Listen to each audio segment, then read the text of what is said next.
MotoGP is back in Hungary, and it's fair to say the Balaton Ring track has divided opinions in one of those divisions that's kind of heavily on one side and not very strong on the other. Marc Marquez has done yet more winning, but the people near him are quite interesting at the moment. Pecco Bagnaia apparently had a breakthrough, but if you look at the results, that's not what's going to scream out to you about Pecco's weekend. And Jorge Martin in fourth place. That's quite good, isn't it? There was quite a lot going on over the Hungarian weekend. This is the Race MotoGP podcast. I'm Matt Beard. Simon is in Hungary grappling with the internet. Val is not in Hungary and probably glad to be because he has functioning internet. Simon, I felt throughout the year that this was not necessarily a venue you had high hopes for, nor particularly expected to actually be at this year, given some of the things you were hearing about progress with it. But when you did a little video for the Race Members Club on Patreon on Friday about how things would come together, I was shocked because it started with a shot of you smiling, which I really wasn't expecting on this occasion. But what is your overall impression of the Balaton Ring and its place on the MotoGP calendar now you've had your first weekend of racing there? Clashes with Element TT next year, which means I don't have to come. So that's progress. It doesn't have a place in the MotoGP calendar. It's a go-kart track. It's worse than I thought it was going to be. It is just... It's a circuit built for track days that the Hungarian government has shoehorned a MotoGP round into, and it's dangerous. It's incredibly dangerous. We saw Enea Bastianini nearly die in the MotoGP race whenever he slid back onto the track in the most predictable manner possible. We saw Fabio Quartararo crash in turn one in a crash that the entire MotoGP grid described as inevitable. We saw Pedro Acosta throw a motorbike at a cameraman in a tower and nearly kill him. And, I mean... It's all predictable. It's all exactly the things that we thought were going to happen whenever we looked at the circuit layout, whenever we got here and looked at the track. They built a track that was unsuitable for MotoGP. They decided to have a MotoGP race at it. The only way to make it safe, in inverted commas, was to add chicanes that then mean that whenever you crash, you end up straight back in the middle of the oncoming traffic. And it's just horrible. It's horrible. It made it, and then on top of that, right, on top of all of what I've just listed about safety, it made a boring Moto3 race until the last lap, and only 30,000 people turned up on race day. So, like, what is the point? Before I let you chime in with your potentially less inflammatory take on it, Val, let's look at what the members are saying, because Gordon said, am I the only person who enjoyed all these races and likes this track? And then you look at the rest of the replies, and the answer is, yeah, Gordon, among the patrons, yes, you are. Mulder highlighted the terrifying crash by Bastianini and the cameraman having a motorbike thrown at him.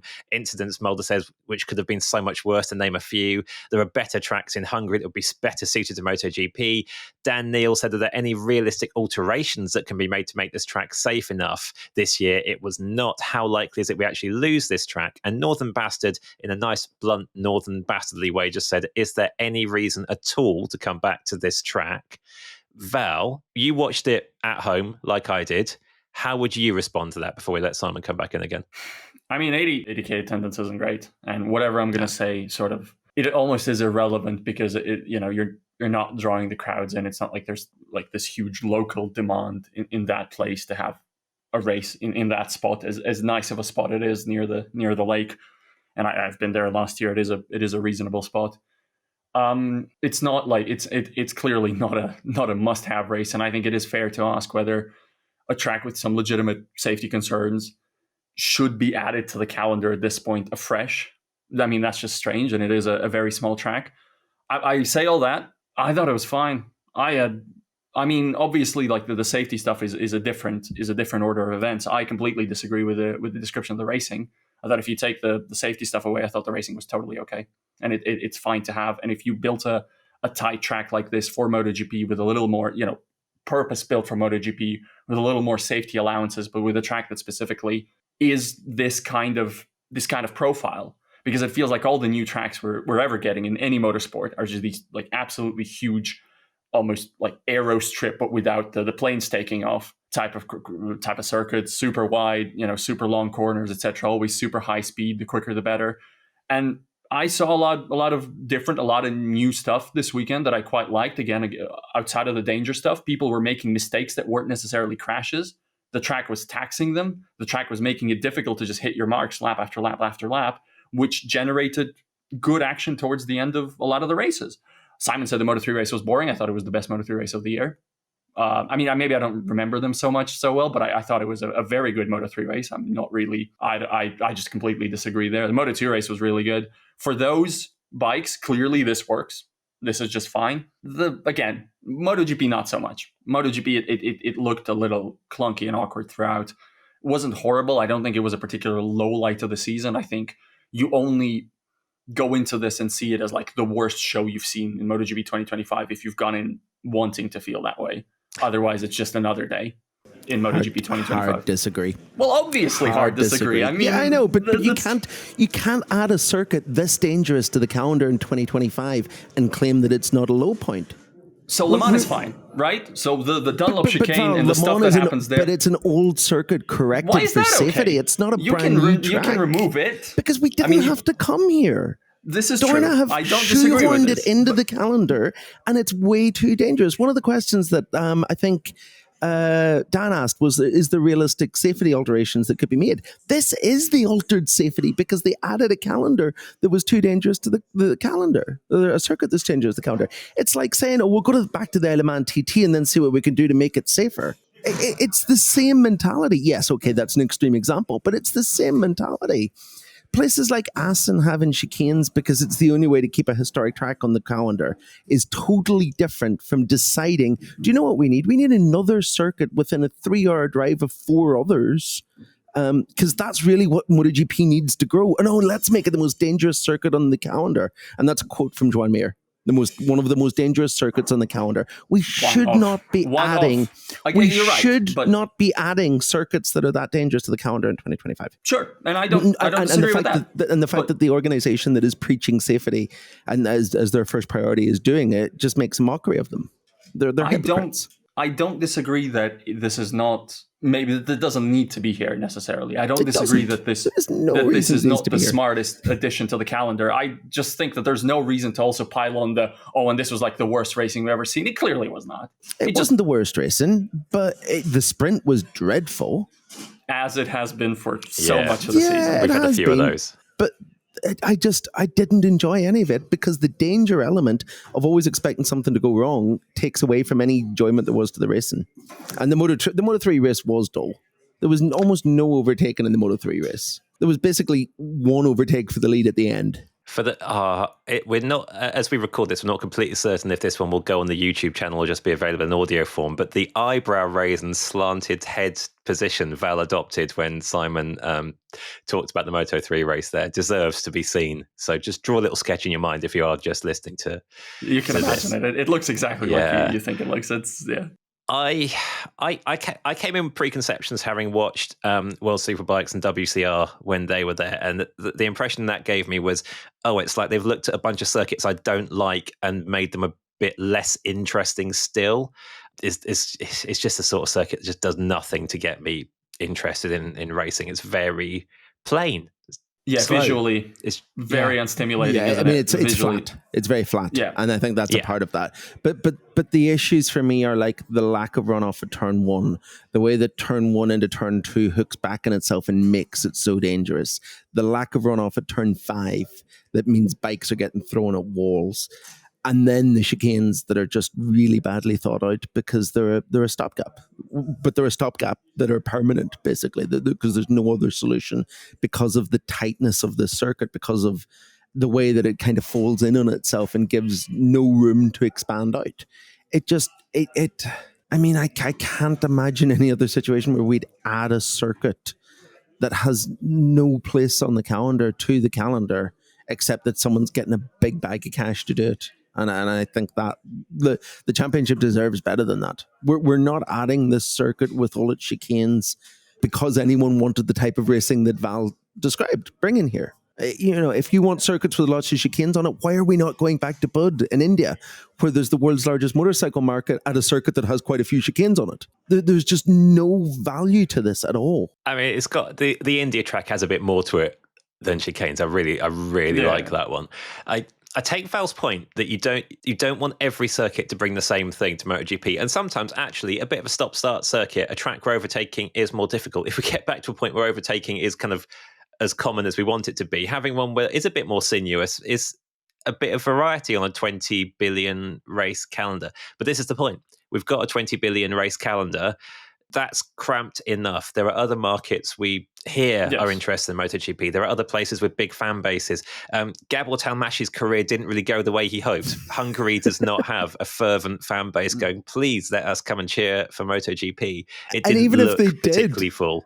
Even if they did, if you're a hardcore Hungarian fan, you're going to go to Brno, which is like an extra 3 hours down the road. Oh yeah, but I still think it's a bit different. If there was a rider who caught the imagination of a nation properly right now, I get the fact they want to see their rider at home. That's fine. Yeah. But that's a different. This is a different. That rider doesn't exist. That rider doesn't exist. So it's not someone that's got a fan base. It's not a great circuit. Yeah. There's no space on the calendar. I am absolutely with you on all that. I see the emotion versus rationality debate playing out between the two of you, but I think you almost agree on most elements, except Val thought the racing was all right and Simon thinks this place is a lethal hellhole. But apart from that, I think you're broadly in alignment, so it's better than we sometimes are. I just like the idea of having a small track, and the track, like what I saw this weekend. The fact is that riders were struggling to run their lap for 25 laps straight, and I think that's interesting. But then build a small track for MotoGP. Don't end up with one by accident because you brought the racing to a place that doesn't deserve it. 100%. I'm not disagreeing with you on that. Like, let's team up and build a small track somewhere, but not here. Who's fronting the cash? Is it me? I don't know, we'll find someone. Right. That's a cool. It's a perfect. It's a perfect way to squeeze a track into central Jakarta. Let's build a very small circuit in the middle of Jakarta with like 1 million spectator seats. Let's not do it here. Is there a lot of room in central Jakarta? I've not been to Jakarta. Well, you don't need a lot of room. You want a tight circuit. So,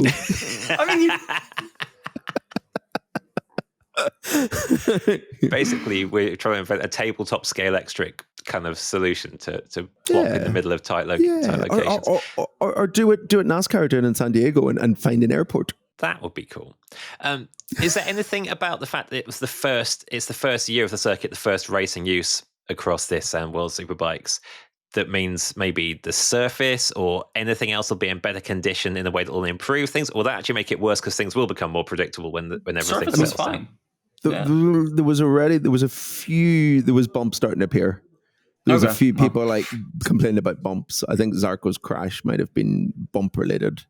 Right. Which is in part because all those new chicanes are new asphalt that is newer than the asphalt of the circuit, so there's joints. Yeah. Oh, I see. Yeah. Yeah, and that's probably going to get worse with time. The thing that will improve with time is probably the fan experience that saw people still stuck in traffic as the Moto3 race was starting, because there's one very narrow access road into the circuit. I got caught in traffic at 7:15 this morning. Gosh, and considering that the crowd figure wasn't particularly overwhelming, that's not ideal. Let's move on to what actually happened on track and the person who won it. Val, you talked about the fact that this track was being a bit more testing for making riders actually manage to complete a qualifying lap, complete clean running and stuff, but it didn't mean any actual surprises in the results, did it? It was still a pair of Marc Marquez wins, and frankly, we're not going to talk too much about that. The thing that a lot of members have highlighted, though, is that Marquez is a little bit more alone at the front among the Ducatis, relatively speaking, at the moment. Shane Darch said, if we took Marc out of the past few races, how many would Ducati have actually won? It certainly doesn't feel like the Ducati Cup anymore. Ducati without Marc now would be lost. Urban Motorbike says it looks like there's no more Ducati Championship, or was this just new track specific? So, Val, are you with people on that? Is the Ducati, if you take away Marc, is the Ducati domination starting to wilt a little bit? Aprilia has had a run of decent weekends. KTM had a much more promising weekend again. I think lost is a bit much, but yes, it is. It is starting to wilt. Again, lost is a bit much. Wasn't the sprint like 1, 2, 3, 4 or 1, 2, 3, 5 or something of the Ducatis or something to that effect? I probably should remember that, but there's been a lot of races. Only 1, 2, 3. Luca Marini, who a few people have highlighted as having a really good weekend, was fourth. But still, still 1, 2, 3. That's not nothing. A podium lockout with some guys that aren't performing super well right now. It's still a bike that, in its upper range of performance is untouchable to the other bikes, whether it's the GP24 or the GP25. But of course, it is notable that only one guy is accessing that performance session after session, and the others are now liable to end up in 15th, 14th, whatever, 9th, 8th. I mean, this probably wasn't the ideal track for Ducati to show off all of its current muscle, but it's not, it's not bad at anything. It wasn't too bad or vulnerable here. They are being reeled in a little bit. Again, lost is too much. If Marc wasn't there, they'd have a different lead rider currently in the project who also showed this weekend that he can go quite well at Balaton Park. I increasingly believe, I'm talking about Jorge Martin. Obviously, Jorge Martin would have stayed, and I believe this would have been his year. Or, I don't know, or Marc's on the Aprilia, as a lot of people on Twitter are saying. Yeah, possibly. I think Ducati need to be very, very careful in the next 18 months, because this looks like the beginnings of what went wrong at Honda. This looks like the beginnings of following the lead of an alien and allowing him to take I don't even think Marc is leading the bike development, because I don't think that's what this is. I don't think this is about bike development. I think this is a rider who is completely uncaring about the problems that other people face on the bike. And as a result, it's going in a direction that is potentially unrideable for everyone else. It's exactly what happened at Honda, where Marc was not being the guy who was given free rein to build a bike the way he wanted, but just didn't care what was happening with the bike until it all went spectacularly wrong. Didn't need to care. Max didn't need to care.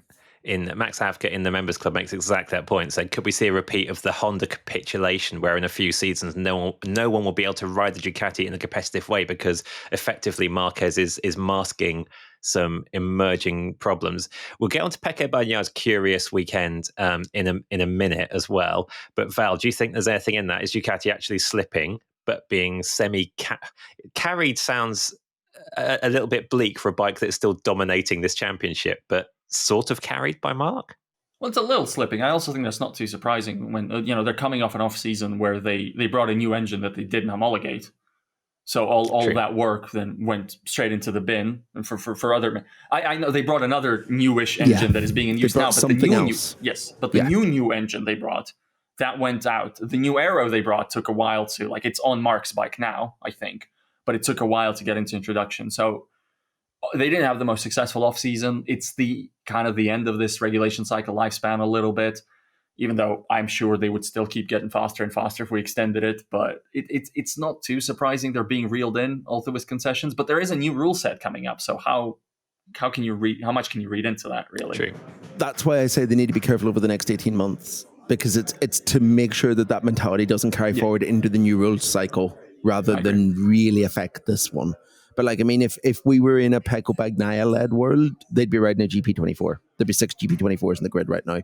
There wouldn't be a GP25. Yeah, I can see that. The other consideration there is it's got to be quite possible that Marc won't be around, whether at Ducati or around in MotoGP at all, that far into this new rule set. So for sure. Whatever they commit to for 2027 has to be for a Marc-less future, just because of the length of his career up to this point. Marquez 27 return to Honda confirmed by Matt Beard. Honda has had a good weekend.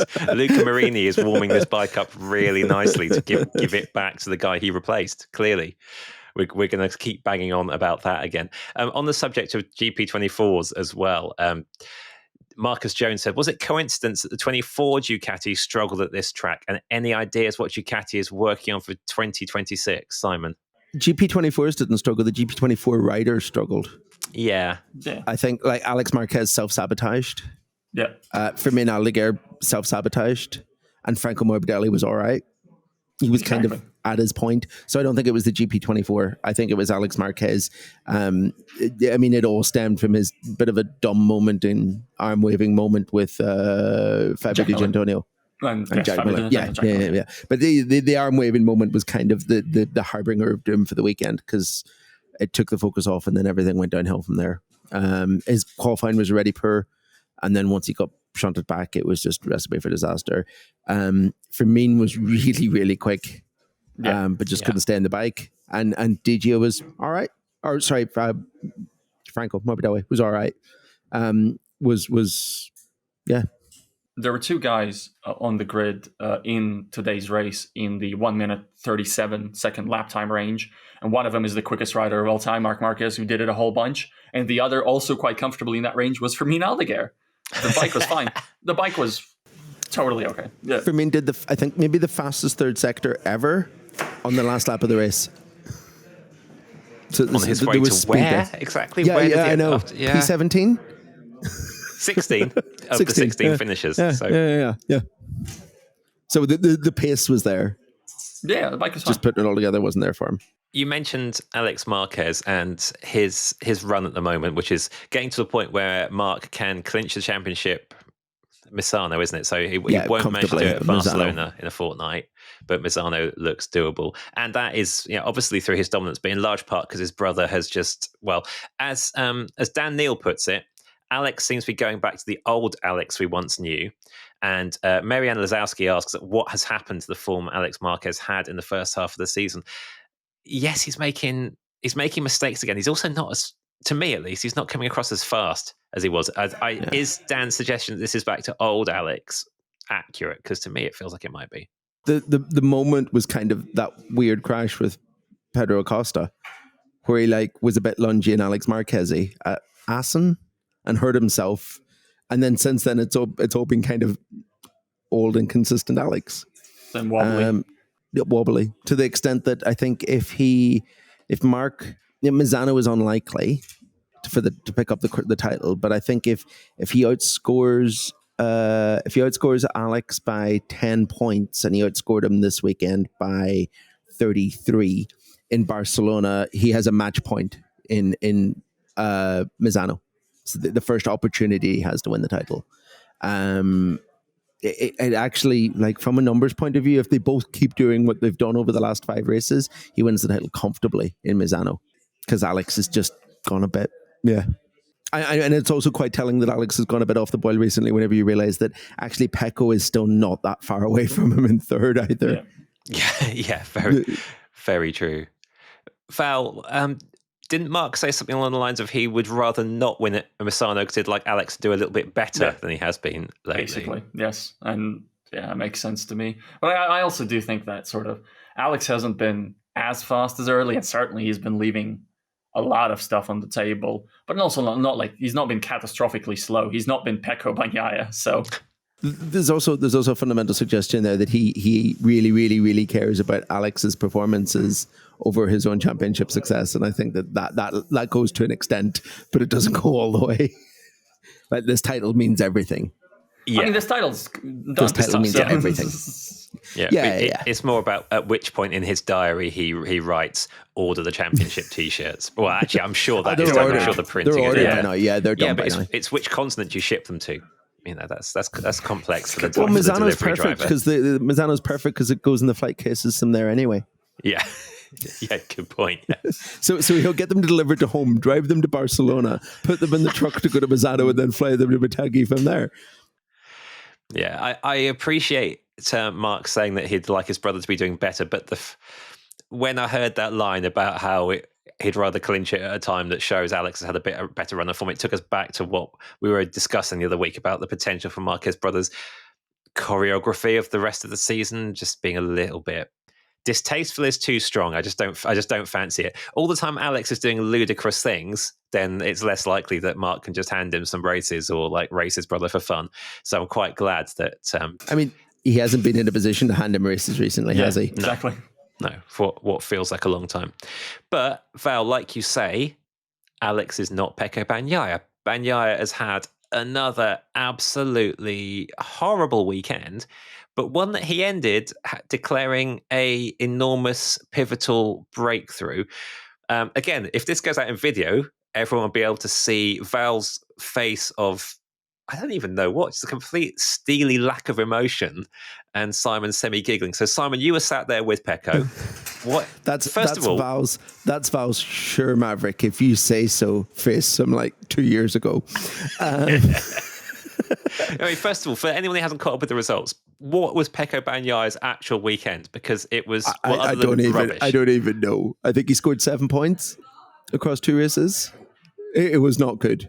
Yeah, Missed 13th in the Q1 on sprint. Friday, 13th and out in 7th, Q1. 13th and 8th, something like that. 13th and 9th. Yeah. 9th in the Grand Prix, 13th in the sprint, Yeah. didn't make it 8th out on the Q1. final lap, but then after overtaking Paul Espargaro, he decided not to take one of the corners, basically. And give him back the position. And he got to his debrief, and he was late. He was the last debrief about an hour and a half after he was scheduled to turn up for it, which is exactly what he did on Saturday. And whenever he arrived on Saturday, he had like visibly been late because he'd been shouting and screaming at someone, or maybe not shouting and screaming because that's not Pecco's style. Pecco, is it? Yeah. But they'd been. You could tell that the mood was not good. That there'd been meetings and things were discussed and everything was very serious. And then he called in dead last of the media of the 21 scrums or whatever on Sunday afternoon. Popped himself up in the desk in the media center and kind of sung a little bit to himself while he waited on someone else to finish. Came over, popped himself down, and it was sunshine and rainbows because he says they fixed everything. They made changes to the bike between the disastrous qualifying and the awful sprint on Saturday that he told us were measured in centimeters, not millimeters. So that's big changes on a MotoGP bike. That's huge. And never really felt like he got the use of them in the sprint. Was really, really angry, visibly angry on screen on Sunday morning in warm-up because they had a gearbox problem that meant he didn't get to try them out properly. And lost another chance to kind of refine it a bit. Then went out in the race and said it was the first time this year he's been able to ride in a race the way that he rides. The way that he, the first time he's felt like himself on the MotoGP bike. Which is, I mean, if it's true, it's remarkable. If he backs it up next time out, it's okay. It's the championship's not going to go anywhere, but it's time to start turning things around, and he can do that to an extent. But I mean, there has to be a pinch of salt, doesn't there? Because we've not heard it before, because we've not heard him say that he's fixed everything in races before. And obviously he didn't back up we fixed everything in races with an actual result of the race or anything like that. The last time he said this, it was in a test at Aragon that was in completely different circumstances. So now we have to wait with bated breath until Friday in Barcelona, his favorite track of the year, to see if a different red bike's going to win a race or two this year. So Val, I imagine Simon talks about taking it with a pinch of salt. I imagine you have all the salt in your hometown ready to deploy. Yeah, I mean, I don't want to be mean, so I'm just going to say I can't do this anymore and kind of leave it at that. I can't, you will attest to the fact that my reaction to the missive of what Pecco Bagnaia said in his debrief was insane howling laughter in the Slack chat. Yes, it was. I gave up on the idea of trying to process this as in a normal journalist way. I can't do this. The one thing I will pull you up on, though, right, to an extent here, is that I don't think we've heard this before from Pecco this year. We've heard most of it. I feel like we've heard. I don't think so. It's not like other riders who have fixed their problems every weekend. It's not Raul Fernandez. It's not Maverick Vinales at Aprilia, who are like constantly finding problems and fixing them. I've not heard Pecco say at any point this year, that actually feels like it's supposed to feel again. Well, Aragon was the moment, wasn't it? That was the this feels better. I think I've found but it wasn't a test, and it was something that only applied to certain circuits. And then he went into a run of form where he couldn't use it at any of the next circuits, and we kind of never really heard of it again. But it was throwing new parts at the bike. It wasn't a setup change, which is, I think, also an interesting element of this. I mean, the thing is, I can really make myself a fool here because it is entirely possible that things were better because it is hard to show it in a race like this when you start so far back. It is hard to prove things. Obviously, it's a very particular circuit. It's a circuit that has been particularly punishing to Pecco's very specific limitations in 2025. I mean, he had a really, really bad weekend, but he sort of telegraphed it from a mile away by saying, yeah, that's the kind of circuit that doesn't work for me this year. And if he felt better on Sunday, that's not nothing. I will say that part of his evidence is that he was going to do his fastest lap on his last lap until he blew turn 5 and gave the position back to Paul that he fought so hard to win. And that before that in the race, he went straight on at turn 15, I believe, and earned himself a long lap penalty. So he made 2 major mistakes during the ride with the better bike that he feels more confidence with, which is supposed to be evidence that he feels more confidence. Forgive me, it doesn't really work for me as a logical chain. But I just also I have to admit I did write the words Maverico Bagnaia in Slack at some point, except I increasingly start to wonder whether I do genuinely believe Marc Vinales has more in his locker and is more talented. I don't know. I'm starting to lose a lot of faith here. I have to be honest. This is maybe not very journalisty from me, not very impressive, and I apologize, but the all-time great has come into your house and you folded like a pack of cards this season. Folded round after round after round. You either folded from Friday to Saturday, you folded coming in here, you folded every time. And I got to see something and not just hear something before I'm going anywhere with this. I don't think it has anything at all to do with Marc Marquez. No. I don't buy it. Go on. Great I don't sound. buy it. Yeah, that's for the audio version.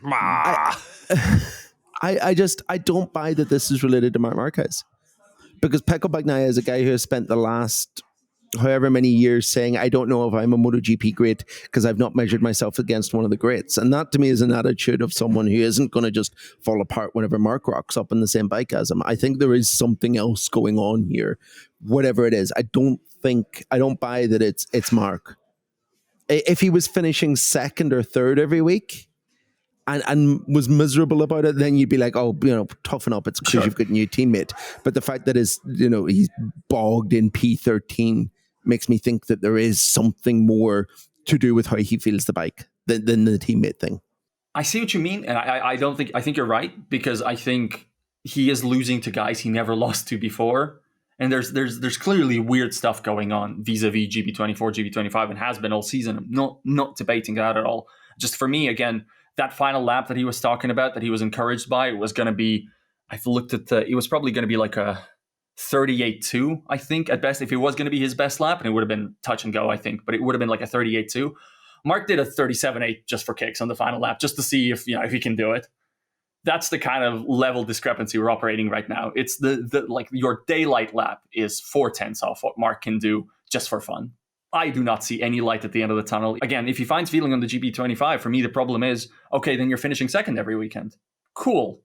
Good stuff. This was not the target into the season, was it? But I don't think finishing second every weekend is necessarily the problem to him.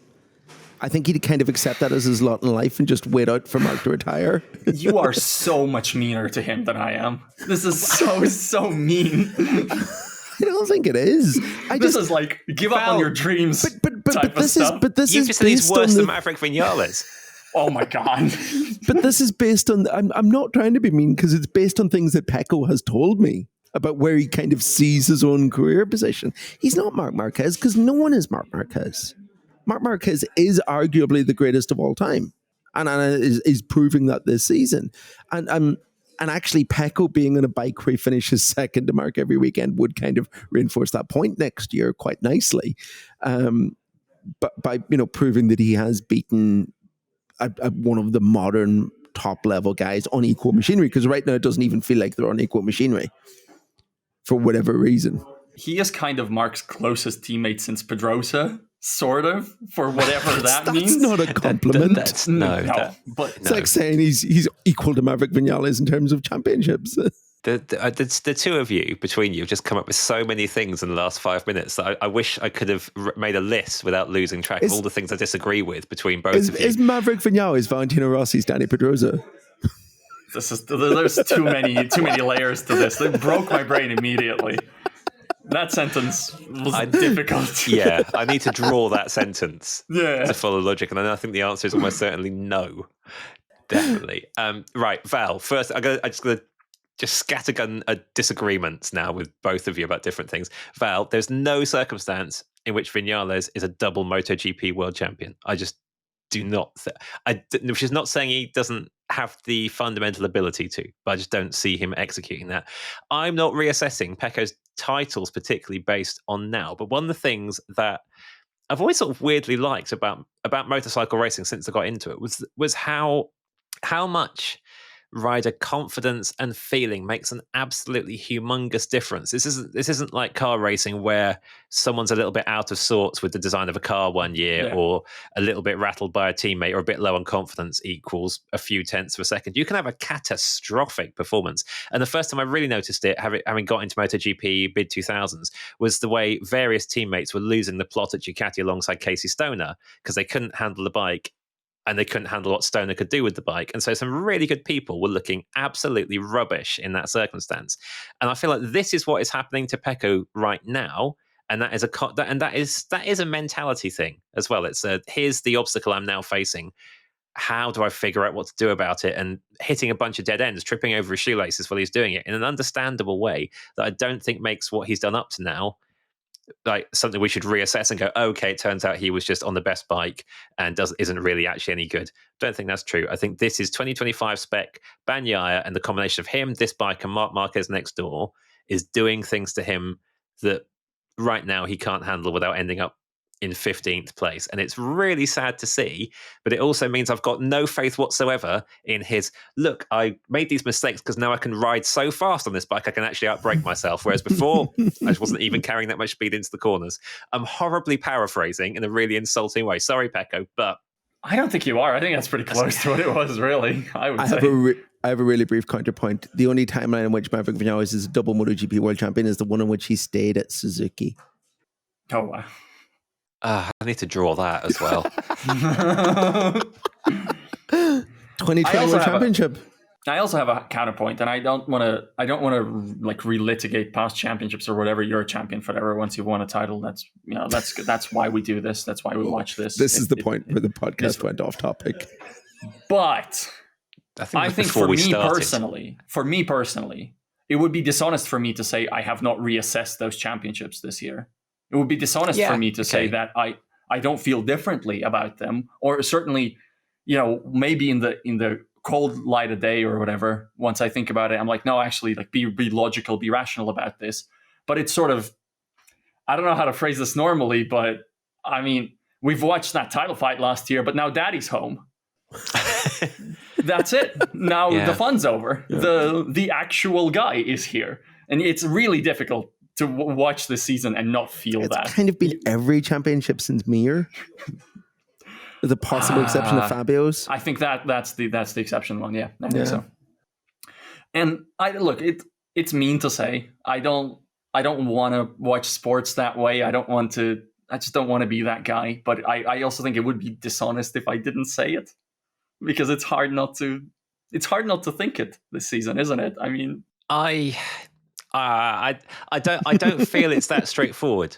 I don't feel it is as straightforward as Marquez has always been better than everybody else, and now he's back to show us all again. I think the Marc Marquez of the interim years didn't handle stuff well at times. Sure. I'm not just talking about the turning up with no arm thing. I'm talking there were other mistakes. There were other bits of plenty of other bits of riding I think were not at his best. Now he's at his best because he's got a bike that he loves in a situation that he feels absolutely transformed by, and it's the opposite of the Pecco effect. Pecco's brain is right in his way at the moment. Marc's brain is telling him more and more and more that he can do absolutely anything, and he's showing it. So one's got the lift, the other's got being dragged down, and I think it's getting the absolute best out of Marc Marquez and the absolute worst out of Bagnaia. Simon's just had a beer delivery from Aprilia during the course of this recording, which is appropriate.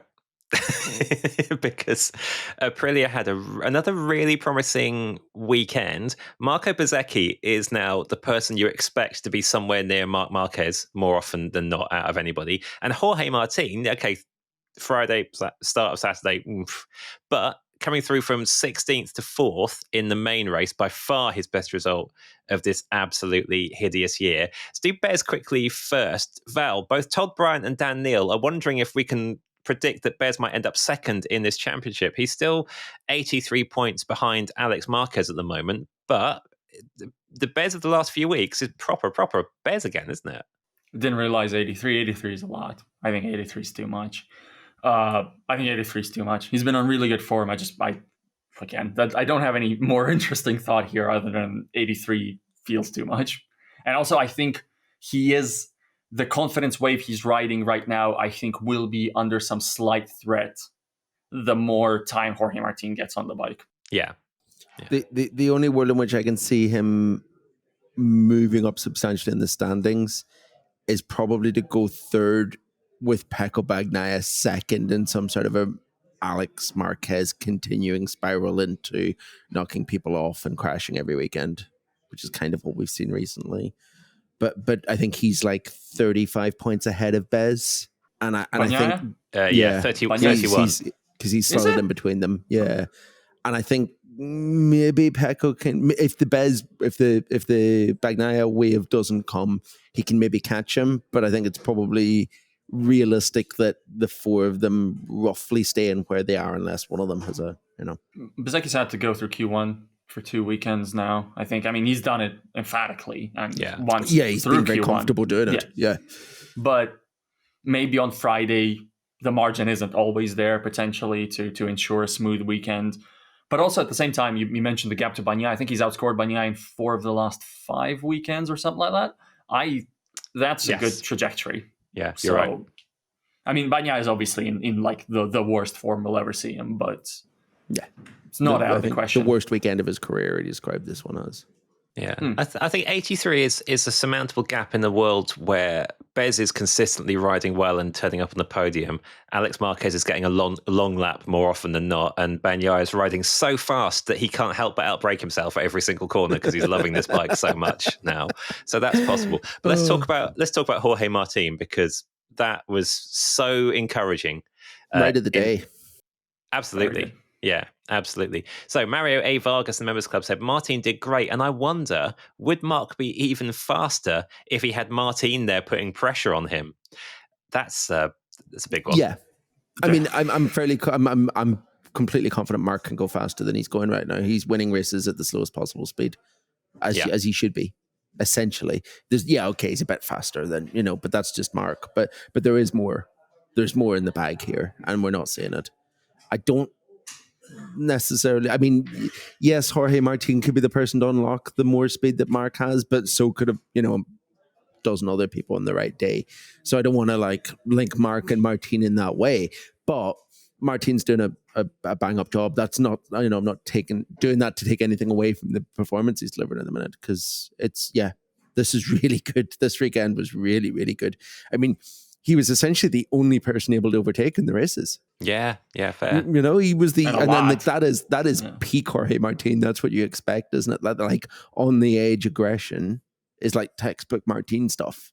And the fact that that's back again, even as he's admitting that he has confidence issues and he's still not sure where the limit is with the front, and he still has to figure out bits of the bike, it bodes really well. Yeah, especially, and we talk so much about confidence. I just feel that Martin is one of these riders where when the confidence thing kicks in fully, he just finds a ridiculous level beyond what unconfident Martin is doing. Well, unconfident Martin is often on the floor. I think that's the issue, whereas confident Martin just gets faster and faster and faster.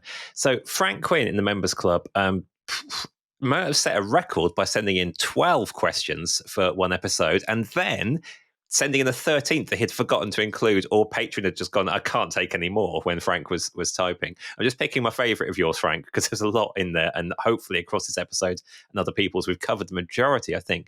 But Frank says, I know this is a major what if, but if Martin hadn't smashed himself up twice, Frank, I think Martin smashed himself up as many times as you filed questions for this episode, and he's had the normal season he should have, where do you feel he would be in the standings? You can answer this one quite briefly with just a number and a points gap if you like. Simon, uninjured Martin, where is he in the championship? Or behind Bagnaia, ahead of Bezzecchi, 4th. Val? Closer to Bez than Bagnaia, but yeah. I feel that's reasonable. I think putting him definitely above Bagnaia is a bit disrespectful to Bezzecchi, but putting him a fair bit behind Bezzecchi is definitely disrespectful to Martin, is how I'd put it. So I think Bezzecchi is a reasonable range. Again, I think we've long maintained that Marco Bezzecchi is pretty good. This is not some scrub that they've had to wheel out on the bike. Val, did you listen to Martin's media debrief? I think that's the one. Have you got around to listening to it yet? Right, okay. That's the one I haven't caught yet. It's hilarious.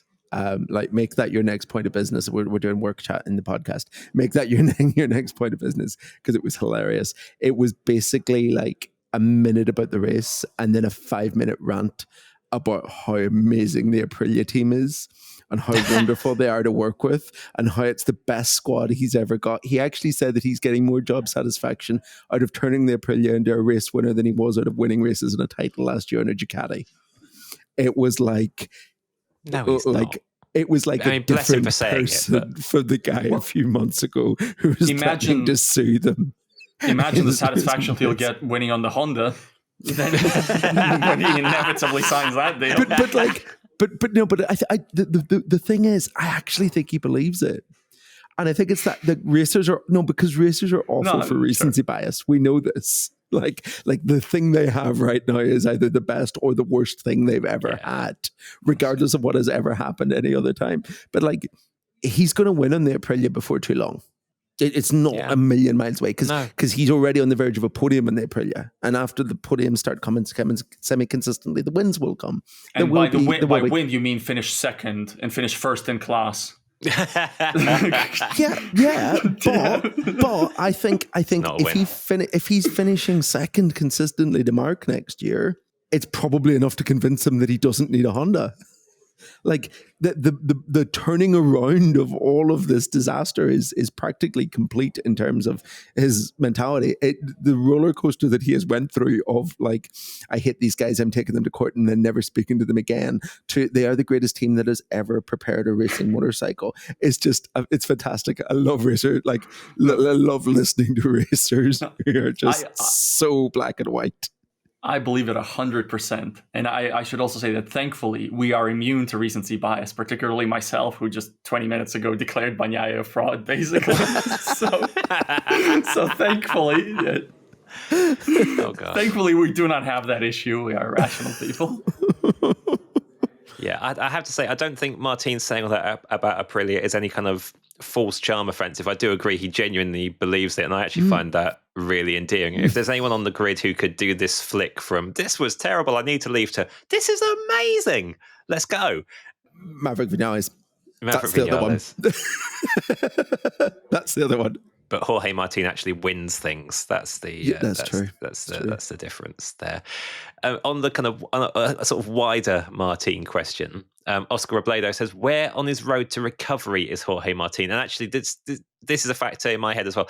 How broken is he still, Simon? Where is he really fitness wise? Specifically said in his debrief today felt like the day that he's healed.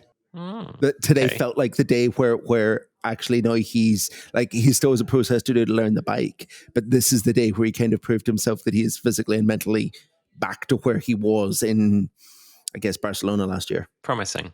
Yeah, I've not been subtle through the year and just going, we need Martin because he's the explosive, super fast element that I think.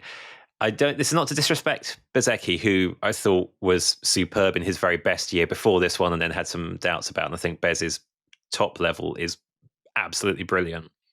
But I think over the course of the last few years, we've seen that Martin is a more reliably super fast prospect than Bez, even if the peaks are probably pretty similar between them. And so that's why, I didn't chuck in my prediction, but I look at the gap between Bagnaia and Bezzecchi being 31 points and think I totally see Martin scoring more than 31 points more than Bezzecchi in the first 14 rounds of this season. Not like 200 points more, but I see that as a gap that Martin would have pulled out, basically, probably by qualifying a lot higher. And then because of the way modern MotoGP is, being able to sit there on days when Bezzecchi probably had at least equal race pace, but he still would have got the points if he hadn't smashed himself up multiple times. The other rider a lot of people highlighted a mega performance from was Pedro Acosta. Stuart Coulter saying if he'd started from the front row because he had the qualifying crash, could he have actually taken the fight to Marc Marquez in either the sprint or Grand Prix, or is this just wishful thinking? Simon, you're shaking your head straight away. Yeah, he would have been comfortably second like he was anyway, but I think Marc had something more. There were two guys who could have put up a fight, like a proper fight. And Acosta was one of them. I think Alligator was the other, and both of them didn't have weekends clean enough because you have to be 100% perfect basically to deal with Marc here. And they were not. No, I don't even think front row starts for either of them would have really have changed things too much. It would have just made their life easier to basically in Pedro's case, where he finished anyway. Yeah. And to me, the element of Marc not riding at 100% the whole time because he doesn't have to. We saw a kind of a really rough first lap for Marquez, and you could have forgotten that had happened Also, pretty early in the race. This is kind of the weekend that suits Marc's riding style better than any other, for sure. where everyone kind of feels like they're on the limit all the time anyway. Yeah, and that's where he's at his best. That kind of dancing on the limit thing is what he is so good at. And I think because of that, it always felt like he had a bit more in the bag. Like he could overtake whenever no one else could, because he's, I don't know, more used to it or more better able to process. We've talked about the Marquez processing power thing before. More able to just make that limit bigger. Yeah. Well, when they showed the layout, it was like, oh, here's 37 points for Marc Marquez. Cool. Yeah, no, I mean, 100%. That's what it ended up. Yeah. Oh, heavy braking left-hand corners. I wonder who that suits. Yeah, well, indeed. Trouble is, these days, right now, you don't need heavy braking left-hand corners. You just need a circuit, and you go, 37 points to Marc Marquez. Yeah, but it was like the if this was 2024, you'd have said, oh, Marc's probably going to do quite well there in the GP23. The same as we did at Sachsenring, or Yeah. Yeah. On the subject of Acosta's wider form, I'm going to chuck in not even really a question from Dom, just saying, can we have a whip round to get Acosta on the Ducati? Dom, we're already fundraising to put this temporary street circuit made out of a better version of Balaton in a kind of really confined space, either outside Val's house or in an underserved Asian country with a massive fan base. When we've done that, we'll come back to you about getting Acosta on a Ducati. Whereas, or VR46 could just find a way to sign him because he's better than the two flatlining riders they've currently got. Very harsh on Digia, who had a good weekend. Very, very harsh. It is quite mean. Yeah, Digia did have a good weekend. He did have a good weekend, but until his bike decided that it had enough. Yeah, I just would have liked a few more of those good weekends through the course of the season. Sure. He's on one of the three good bikes. I'm kind of at the point where I don't want to see Acosta on a Ducati anymore, because I think KTM is actually starting to show something, and I'd rather he was quick on a KTM than quick on a Ducati like everyone else. So this leads me on to my attempt to use a question from Laura to end this podcast on a note of enormous sunny optimism. Laura says, are KTM and Aprilia really improving, or have we just been to a number of tracks suiting them? I would throw in Honda. Results-wise, I'm genuinely impressed by what Honda's doing this weekend. And okay, Yamaha had a bit of a strange one with Quartararo in the end, but we've seen enough evidence across a range of circuits lately of Yamaha going pretty fast on occasion and desperately slowly on others. Austria is not that long ago, I haven't forgotten it. But over the course of the last few months, I think you can look at any of the four manufacturers who aren't Ducati and go, they're all moving forward. They're making progress. Whereas you look at Ducati and you go, thank goodness you got Marc Marquez. Everything else that's going on under your roof doesn't make a great deal of sense most of the time, apart from your old, well-sorted bike. Generally goes quickly, but sometimes its riders throw it down the road. I'm trying to be optimistic and go, this is a world where we've actually got some young riders like Acosta and Aldiger who are showing better and better. We've got other manufacturers who are showing better and better. We've got someone like Martin coming back to full fitness. Yes, Marc is riding within himself, but there's like a massive pile of people who are not that far away from properly giving him more to think about, both in terms of improving manufacturers and riders getting their act together as well. I mean, it primarily bodes well for the new rules. It looks like lots of people are on the verge of being in a really good place, and hopefully no one kind of fluffs it coming into the new rules, and they build new bikes with the new lessons learned from this. And actually, we have a really, really good 2027, because Aprilia are improving. Aprilia are absolutely loving, I think, life with Fabiano Sterlicini, who is really starting to like flex his development muscles inside that team, and it's starting to pay off. KTM just have money to spend again, which is amazing. Yamaha, Fabio is back to being frustrated, whiny Fabio, because there's nothing happening with his bike yet, but that's because they've built him an entirely brand new bike that he gets to ride in 2 weeks' time. Yeah. And Honda are just like, Honda are good. Like it's actually like Joan Mir was right all along whenever he said that he'd stop crashing whenever it got a little bit faster. Because what did he do today? Yeah, he fell off, but he blamed Michelin for that, so it's fine. His debrief was funny. Because he was actually more. He was like, he was so angry at Luca Marini's good results because he wanted them. That's quite endearing. It was quite, yeah, it was. It was quite funny. Like, you could tell he was really unhappy that it wasn't him that had delivered the good results because he knew the potential was there. But I think like everyone's project kind of looks all right at the minute. Once you disregard the Yamaha recency bias, somehow awful Austria was in that rear tire. But like everyone has had a disaster circuit this year. Every manufacturer, apart from Ducati. So once Even you Ducati, disregard, kind of Silverstone. yeah, you know, Yeah. yeah. So once you kind of disregard that there are bogey tracks and look at the kind of the bigger picture, I think we're in a not terrible position for the first time in. I mean, it goes back to what we said at the very beginning of the season, where this winter looked like the first one since like 2017, where others gained on Ducati instead of Ducati gaining on the others. So Val, do you share our massive optimism for how good the 2027 Hungarian Grand Prix is going to be? Yeah, I'm really encouraged because under this trajectory, under these regulations, all of these manufacturers will catch up by 2035 or whatever, except we're going to have a rule change well before that, so none of this matters. That's my annoying way to look at it. I do think they've impressively caught up. I do think KTM and Aprilia in particular have done a pretty good job, especially, KTM, given what it's been going through, the fact that the program is still, chugging along, still clearly taking step forwards, is increasingly like impressing with all riders. I don't know that I would say that what Enea Bastianini did this weekend was impressing, but he was fast. Not how impressive he was, but he was, he had speed. And to be fair, I don't know what's going on with Brad Binder, but yeah, that's a whole different thing for a whole different conversation. But I don't share the optimism. I'm sort of like, okay, well done, but you're running out of time. And then in 2027, I kind of expect and even hope for it. Simon hopes nobody drops the ball. I kind of hope just total nonsense happens and there's like somebody who's a second clear and it's somebody who we didn't expect. That would be funny. Top rack. I like it when that happens. Top rack. I meant manufacturer, but sure, top rack. Sure. Top rack. Yeah. Well, hopefully we'll have a Turkish Grand Prix if that happens. So, we can actually please go somewhere with proper corners Istanbul and a fan Park. base. Please. And Kyalami for Brad Binder. Brad needs to get quick again to make the most of that. So. Fair point. But yeah, good choices. We'll have those. Right. So we ended up on a hugely optimistic note. Even Val in his optimistic even Val. I know this is weird, isn't it? Because Val is and he's not even wearing orange skeptic to support KTM at the minute,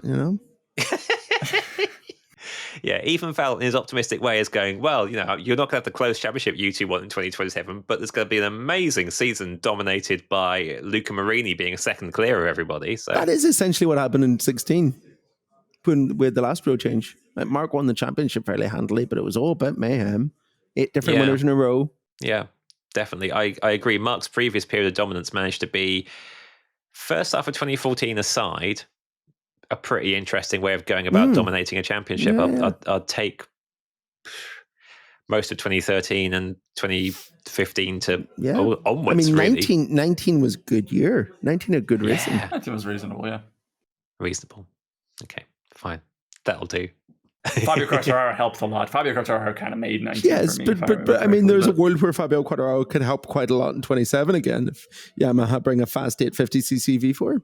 Nah, I thought that might get a smile out of Val. And It's not Val's going to run happen. out of optimism. We're going to have to stop. We're going to have to stop. We're excited for the future. We didn't necessarily massively enjoy the Balaton weekend. Matt and Simon. But yeah, and the listeners. We didn't necessarily massively enjoy the Balaton weekend, but around the things we didn't like, there are actually some really interesting things going on with individual performances. Simon, we need to end this podcast so you can leave the circuit and move on to, a week off. Yes. Yeah. And then lovely Barcelona. Thank you, listeners. Thank you for the barrage of questions, even those of you who only sent one rather than 13. We have a lot to catch up on that we didn't get through this time, but luckily we have a 2-week gap for the next race, so we'll dig into things, including David Alonso, which had lots of requests for a little bit of non-MotoGP chat around him. Simon's waving a finger at me. 1 week gap. 1 week gap. Oh, yeah. Sorry about that. I've just knocked a week. I teased with an extra week of not being at a racetrack and then took it away again. But yeah, plenty more to get into next week, including rider market stuff we haven't even had time to touch at this point and might have all changed by the time we come back again. We'll be back in your ears with that and everything else in the build-up to Barcelona.